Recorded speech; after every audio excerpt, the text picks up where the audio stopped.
నమస్తే తెలుగు న్యూస్కి స్వాగతం. విజయ్ ప్రభుత్వం కొలువుదీరింది తమిళనాడులో. ఇవాళ ఫ్లోర్ టెస్ట్ సందర్భంగా విజయ్కి మరో షాక్ తగిలింది.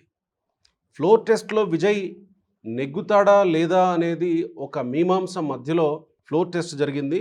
కానీ గత కొన్ని రోజుల నుంచి జరుగుతున్న చర్చ అది అసెంబ్లీలోనే కనబడింది. ఏఐడిఎంకేలో నుంచి చీలిక వర్గం నేరుగా వచ్చి విజయ్కి సపోర్ట్ చేసింది. విజయ్ 144 నంబర్ తోటి అజేయంగా నిలవగలిగాడు అసెంబ్లీలో. అయితే విజయ్ అపాయింట్ చేసుకున్న రాధన్ విషయంలోనే అతిపెద్ద సమస్య వచ్చింది. విజయ్ని సపోర్ట్ చేస్తున్న అన్ని పార్టీలు వ్యతిరేకించినాయి. మొట్టమొదటిగా ఆయన ఓఎస్డీని అపాయింట్ చేసుకున్నారు. ఆయన వ్యక్తిగత జ్యోతిష్యుడు.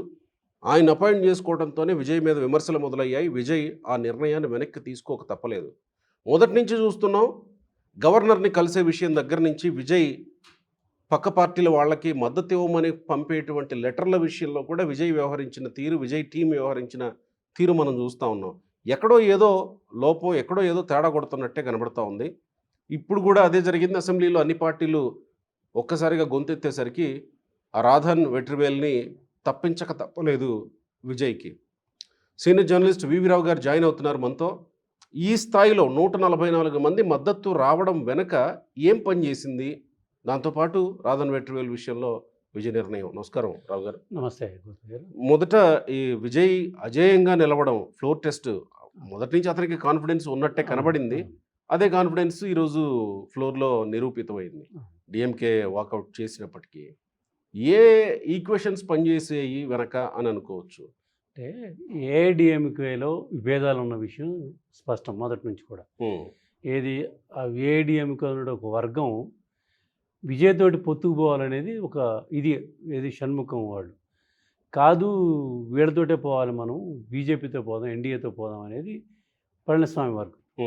దాంట్లో ఆ ఘర్షణలోనే తేల్చుకోలేక ఏమోలే విజయ్ తొలిసారి పార్టీ పెడతాడు, మనం పోయేదానికంటే డిఎంకే మీద ఉన్నటువంటి ఇతోటి మనకు అధికారం వస్తుంది కదా అని ఆశతోటి ఎన్నికలకు పోయారు.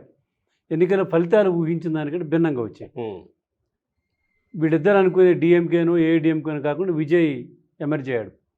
రావడంతో ఏఐడిఎంకే అంటే ఒక వర్గం మొదలుపెట్టింది. ఏది ఆ ఎన్నికలు వచ్చి ఫలితాలు వచ్చిన రోజు నుంచే విజయ్కి తక్కువగా రావడం, మెజారిటీకి అందుకు ఫిగర్కి దగ్గర లేకపోవడంతో ఏఐడిఎంకేలో ఒక వర్గం ఇటు బయలుదేరింది, ఏది విజయ్ వైపు పోవాలని. అయితే దీంట్లో పళనిస్వామి వర్గం ఏంటంటే డిఎంకే వైపు నుంచి మొన్న కూడా ఉదయ్ స్టాలిన్ మాట్లాడిన విషయాలు కూడా మీకు చెప్పాం. ఏది అతనితో మాటికి ఏఐడిఎంకే తోటి మంత్రాలు జరుపుతున్నాడు, ఇది చేస్తున్నారు అనేది వచ్చింది.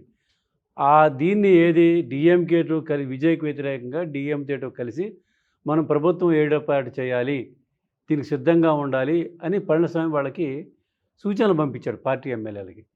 దాన్ని తీవ్రంగా వ్యతిరేకించిన ఒక వర్గం ఇవాళ బయటపడింది. ఆ వర్గం దాదాపు 30 మంది ఉన్నారని చెప్పారు.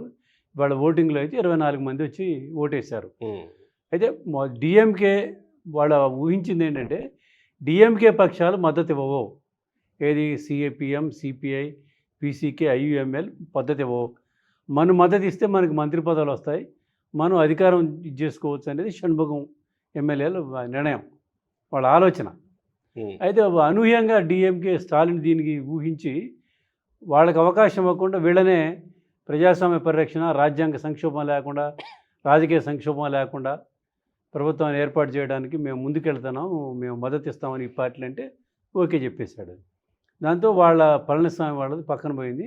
ఈ షణ్ముఖం వాళ్ళు వచ్చి ఇప్పుడు వీళ్ళతో చేరిపోయారు. షణ్ముఖం, వేలుమణి. ఆ వేలుమణిని కూడా ఇప్పుడు నిన్న వాళ్ళు ఫ్లోర్ లీడర్గా గుర్తించాలని స్పీకర్కి లెటర్ కూడా ఇచ్చారు. ఇవాళ కూడా సభలో గందరగోళం అయింది అది. ఎందుకంటే మేము ఏఐడిఎంకే నుంచి గెలిచినటువంటి మేము పళనిస్వామి మాట్లాడుతుంటే వేలుమణికి అవకాశం ఇచ్చారు అక్కడ మాట్లాడారు. దానికంటే సభలకు వస్తే గందరగోళం కూడా అయింది. సో అంటే ఏమి పనిచేసింది అని అంటే వేలుమణి, షణ్ముఖం మొదటి నుంచి అనుకూలంగా ఉన్నారు కాబట్టి వాళ్ళే విజయ్కి మద్దతు ఇవ్వడానికి ముందుకు వచ్చారు. నేను అనుకోవడం ఇవాళ రేపు అంటే వాళ్ళు మెర్జ్ కావడానికి ఉన్న సమస్య ఏంటంటే అధికారికంగా మెర్జీలు కావడం ఇవన్నీ ఇటీవల రాజకీయాలు కనుమరుగైనాయి కదా. అంటే 2/3 ఉంటే మెర్జ్ కావచ్చు కానీ 2/3 లేదు. వాళ్ళు 30 మంది ఉన్నా కూడా 31 ఉండాలి. 31 ఉండాలి. అయితే ఇవాళ మరి లెక్కలో 24 వచ్చారు. 24 మంది 24 వచ్చారు. ఇంకా 24 అంటే ఇంకా ఇది ఏడుగురు ఎమ్మెల్యేలు కావాలి వాళ్ళకి.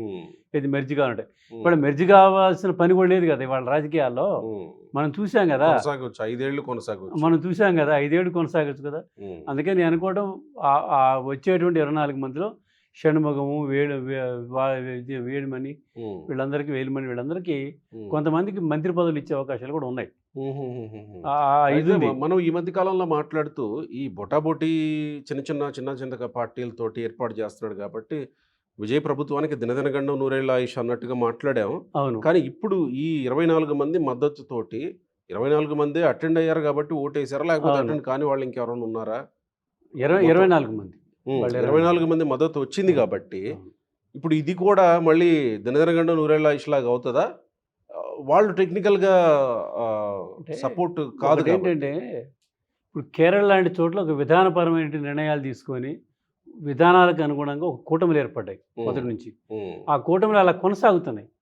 కానీ మిగతా రాష్ట్రాలు ఎక్కడ ఈ కూటములు ఒక బెంగాల్లోనో లేకపోతే త్రిపురలో అది సింగిల్ లార్జెస్ట్ పార్టీగా ఎవరితో లేకుండా మెజారిటీ ఉన్నప్పుడే సాధ్యమైంది. కానీ విజయ్కి ఈ 5 ఏళ్ళు గండమే.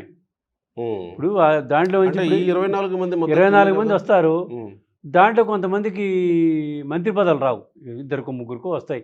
అయితే ఇక్కడ ఇంకొక అంశం ఏంటంటే మీకు ప్రత్యర్థి పార్టీలు ఏది డిఎంకే, ఏఐడిఎంకే కలిసి ప్రభుత్వాన్ని ఏర్పాటు చేసే పరిస్థితి లేదు. అందుకని ఈ ప్రభుత్వాన్ని కూలగొట్టేదే ఎన్నికలకు పోవటమే. ఆ కూలగొట్టేటువంటి అంశాన్ని ఎవడు కూలగొట్టినా కూడా మా ప్రభుత్వాన్ని కూల్చారు, మమ్మల్ని పరిపాలన కూడా చేశారని విజయ్ రోడ్డు ఎక్కితే ఇది 84లో ఎన్టీ రామారావు, నారాయణ భాస్కర్ గారి ఇష్యూ లాగానే ఇది వస్తుంది. అందుకని ఆ ప్రయత్నం ఎవరు చేయరు నేను అనుకోవటం. ప్రభుత్వం కొనసాగుతుంటుంది. అయితే నిర్ణయాలు తీసుకోవడంలో అపరిపక్వత కనపడుతుంది కాబట్టి దాంట్లో కొంచెం మెచ్యూరిటీ అవసరం వీళ్ళకి.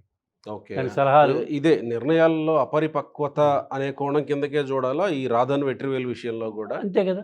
ఇప్పుడు ఫ్లోర్ టెస్ట్ ఉందండి, వాళ్ళ ఫ్లోర్ టెస్ట్ అయితే రేపు పెట్టుకోవచ్చు కదా.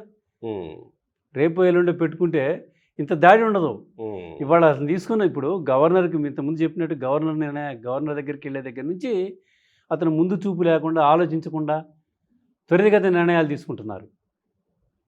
ఆ నిర్ణయాలే ఒక్కోసారి అబాస్ పాలవుతున్నాడు. మొదటి రోజు గవర్నర్ దగ్గరికి ఆయన వెళ్ళాల్సిన పని లేదు. ఆయనకి ఎమ్మెల్యేల జాబితా ఉండి మా పక్షంగా ఇతను ఎన్నుకున్నాం చేయండి అని పోతే అది ఒక రకంగా ఉండేది. అది లేకుండా చివరికి వాళ్ళు మిగతా పక్షాలు మద్దతు ఇచ్చే రోజు కూడా ఇతను హడావుడికి పోయాడు. 4వసారి 3వసారి పోయాడు. తర్వాత 4వసారి లెటర్లను పోయిన తర్వాత అప్పుడు గవర్నర్ సాటిస్ఫై పిలిచాడు. 4వసారి పోయినప్పుడు కూడా యూటర్న్ తీసుకుని వెనక్కి వచ్చాడు. అపాయింట్మెంట్ ఎవరు లేదు అప్పుడు. ఓకే. 5వసారి గవర్నర్ ఇంకా ఇచ్చాడు. అంటే కనుక ప్రేయర్ అపాయింట్మెంట్ కూడా తీసుకోకుండా వెళ్తున్నటువంటి ఆ నిర్ణయాలు అపరిపక్వంగా ఉన్నాయి, అనాలోచితంగా ఉంటున్నాయి. దానిలో భాగమే ఈ రాధన్ పండిట్ని అపాయింట్ చేసుకోవటం. రాధన్ పండిట్ని అంత త్వరగా అపాయింట్ చేసుకోవాల్సిన అవసరం ఏమొచ్చినట్టు? ఆయనకి జయలలిత దగ్గర పనిచేశాడు అతను. ఏదో రాధన్ పండిట్ జయలలితకి పనిచేశాడు. అధికారంలోకి వస్తుందని చెప్పడం, ఆయన జ్యోతిషం అంతా చెప్తున్నాడు ఆయనకి. ఇతనికి అధికారంలోకి వస్తాడని చెప్పింది కూడా అతనే. విజయ్ అధికారంలో ఖచ్చితంగా వస్తాడు, ముఖ్యమంత్రి అవుతాడని చెప్పింది కూడా. ఆ నమ్మకం ఉంటే ఉండొచ్చు, అతను పెట్టుకుంటే పెట్టుకోవచ్చు. కానీ అతనికి మద్దతు ఇచ్చేటువంటి పార్టీలన్నీ కూడా వీటిని వ్యతిరేకిస్తున్నటువంటి మూఢనమ్మకాలను వ్యతిరేకించే పార్టీలు అవన్నీ. సిపిఎం కానీ, సిపిఐ కానీ, వీసీకే కానీ వాళ్ళు బాగా దాడి చేసింది వీసీకే వాళ్ళే దీని మీద. సరే, ఇవన్నీ దాడులు జరిగిన తర్వాత ఎండిఎంకే విజయకాంత్ భార్య కూడా, ఆమె కూడా డిఎండికే పార్టీ ఆమె విజయకాంత్ భార్య కూడా మిమ్మల్ని యువకుల ఆదర్శంగా ఘనంగా మిమ్మల్ని గెలిపించారు, ఆ యువకులకి ఏదైనా చేయకుండా మీరు అపాయింట్ చేసుకోవటువంటి జ్యోతిషుల్ని దీన్ని తీవ్రంగా ఖండిస్తున్నాను. అయితే ఆ మద్దతు ప్రకటించింది, విజయ్కి ఫ్లోర్లో మద్దతు ప్రకటించింది. అయినా దీన్ని తీవ్రంగా ఖండిస్తున్నామని చెప్పుకొచ్చింది. అన్ని పక్షాలు తనకు మద్దతు ఇచ్చినటువంటి పార్టీలన్నీ కూడా ఈ నియామకాన్ని తప్పుపట్టాయి. సో దాంతో ఆయన మార్చుకోక తప్పలేదు, ఫ్లోర్లోనే చెప్పాడు. నేను తర్వాత డిఎంకే వాళ్ళు మా విధానాలను కొనసాగించాలి, ప్రభుత్వ స్కీములు ఎత్తేయొద్దు అని ఉదయనిధి స్టాలిన్ మాట్లాడిన తర్వాత దాన్ని అంతా సమాప్తి చేస్తూ ఆయన ధన్యవాదాలు చెప్తూ తీర్మానానికి ఆయన సమాధానం చెప్తూ మాట్లాడాడు. ఈ ప్రభుత్వం గతంలో ఉన్నటువంటి మంచి పథకాలన్నింటినీ కొనసాగిస్తాం మేము అని వాళ్ళకి చెప్పాడు. ఇది ఇంతమంది మద్దతుతో ఏర్పడిన ప్రజాప్రభుత్వం, ఇది నా ప్రభుత్వం కాదు, ప్రజాప్రభుత్వం. అందుకని ఈ ప్రజాప్రభుత్వంలో అన్ని పక్షాలు ఆమోదించిన నిర్ణయాలు తీసుకుంటాం మేము అన్నట్టు ఈ అపాయింట్మెంట్ కూడా, వైఎస్డి అపాయింట్మెంట్ కూడా పరిశీలిస్తాను, పునఃపరిశీలన చేసుకుంటాను అన్నారు ఫ్లోర్లోనే. అని బయటికి రాగానే ఆర్డర్ ఇచ్చేసాడు, రద్దు చేస్తూ ఆయన నియామకాన్ని రద్దు చేస్తూ. అంటే ఇక్కడ ఒక డౌట్ ఏంటంటే, ఇంత సంకీర్ణ ప్రభుత్వంలో విజయ్ ఈ ఒక్క నిర్ణయం కాబట్టి ఇలా తీసుకోవాల్సి వచ్చిందా, ఇంకా ఏదైనా ఈ మద్దతు ఇస్తున్న పక్షాల్లో ఏ ఒక్కరు వ్యతిరేకించినా, లేదా ఒక 5 సభ్యులు ఉన్నటువంటి కాంగ్రెస్ పార్టీయో, 2 సభ్యులు ఉన్నటువంటి వీసీకే పార్టీయో ఇలాంటి వాళ్ళు వ్యతిరేకించినా కానీ విజయ్కి ఈ పరిస్థితి తప్పదా ముందు? అట్లుండదు. అట్లా ఉండదా? ఎందుకంటే ఇప్పుడు ఏఐడిఎంకే నుంచి 24 మంది వచ్చారు కదా, ఆ సంఖ్య ఇంకా పెరగవచ్చు. ఓకే, ఆ సంఖ్య ఇంకా పెరగవచ్చు. మొత్తం 144 మంది ఉన్నారు, అందరితో కలుపుకొని బయట లోపలి వాళ్ళంతా. ఆ 144లో మళ్ళీ ఆ 140 మిగులుతాయి. ఆయనకి మెజారిటీ, సాధారణ మెజారిటీ ఉంటుంది. ఈ 24 మంది వచ్చారు కదా, వాళ్ళు ప్రకటించారు ఇవాళ ఫ్లోర్లోనే బహిరంగంగా వాళ్ళు మద్దతు ప్రకటించారు, అనుకూలంగా ఓటేశారు విజయ్కి. అందుకని వాళ్ళు విజయ్తోటే ప్రయాణం. అంటే నేను అనేది ఏంటంటే, నా డౌట్ ఏంటంటే, విజయ్ ఒకవేళ ఈ పార్టీలకు నచ్చని నిర్ణయాలు ఏమన్నా తీసుకుంటే వెంటనే వాళ్ళు వ్యతిరేకిస్తే, ఇలా ఇప్పుడు రాధన్ వెట్రివేల్ విషయంలో జరిగిందే, ఇక ముందు ఏదన్నా పెద్ద నిర్ణయాల్లో కూడా జరిగే అవకాశం ఉంటుంది. నేను అనుకోవట్లేదు, అట్లా జరుగుద్ది అనుకోవట్లేదు నేను. ఎందుకంటే ఇదేదో తొందరపడి కొన్ని నిర్ణయాలు తీసుకుంటారు, కానీ ప్రభుత్వంలోకి వచ్చిన తర్వాత, అతను సెటప్ అయిన తర్వాత అతను ఏం చేయాలనుకున్నాడో వాటిని చేస్తాడు. మంత్రివర్గ విస్తరణ కానీ మనకి వచ్చే సమాచారం కూడా ఈ 83లో ఎన్టీ రామారావు గారు డాక్టర్లకి, లాయర్లకి ఎక్కువ సీట్లు ఇచ్చాడు, అంతా విద్యావంతులకి ఇచ్చాడు ఆయన. ఇవాళ వీళ్ళు కూడా 5 ఐఐటి స్టూడెంట్స్ ఉన్నారు, దాంట్లో డాక్టర్లు ఉన్నారు, ఎమ్మెల్యేస్, మినిస్టర్స్ వాళ్ళు, ఎమ్మెల్యేస్, డాక్టర్లు ఉన్నారు, విద్యావంతులు ఉన్నారు, పిహెచ్డి చేసిన వాళ్ళు ఉన్నారు. అంటే వాళ్ళందరికీ ఏంటంటే చదువు ఉంది, విజ్ఞానం ఉంది, కాకపోతే రాజకీయ అనుభవం లేకపోవచ్చు. అది నేర్చుకోవడం పెద్ద సమస్య కాదు. శిక్షణా తరగతులు పెట్టడం ఇంకోటో. ఈయన కూడా ఇవాళ సడన్గా ఇదైన తర్వాత రేపు పొద్దున అక్కడ రిటైర్డ్ అధికారులు చాలామంది ఉంటారు.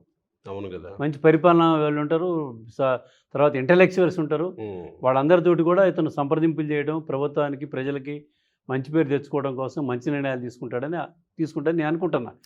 ఎందుకంటే ఆయన మిగతా విషయాలు కూడా చూసాం మనం. ఆయన అధికారంలోకి రాగానే ఏదో అందరిలాగా ఏది మన ఈ 200 యూనిట్ల లోపు విద్యుత్ ఛార్జీలు ఎత్తేస్తాము, ఇవన్నీ మామూలే. కానీ ఎవరు చేయని ఒక నిర్ణయం చేశాడు ఇటీవల, ఎవరు చేయనటువంటి నిర్ణయం ఒకటి, ఏది మద్యం దుకాణాలని స్కూళ్ళకి, గుళ్ళకి, బస్ స్టాండ్లకి దగ్గర ఉండడానికి వీలేదని అట్లా 717 దుకాణాలు షిఫ్ట్ చేస్తున్నారు వాళ్ళకి. ఇచ్చేసాడు ఆర్డర్. ఇంకా ఉన్నాయంట పరిశీలనలో. ఆయన దృష్టి ఇప్పుడు ఉన్నవా, ఆయన ఏమి ఇన్నని చెప్పలే, అన్నిటితో తొలగించాలి, నుంచి మార్చండి అని చెప్పాడు. అట్లా కొన్ని నిర్ణయాలు మంచిగానే ఉంటున్నాయి. అంటే ఇప్పుడే కదా మనం చూసింది, అందుకే భవిష్యత్తులో చూద్దాం ఆయన ఇది చేస్తాడు ఏంటి అనేది. Right sir, thank you. Okay, right.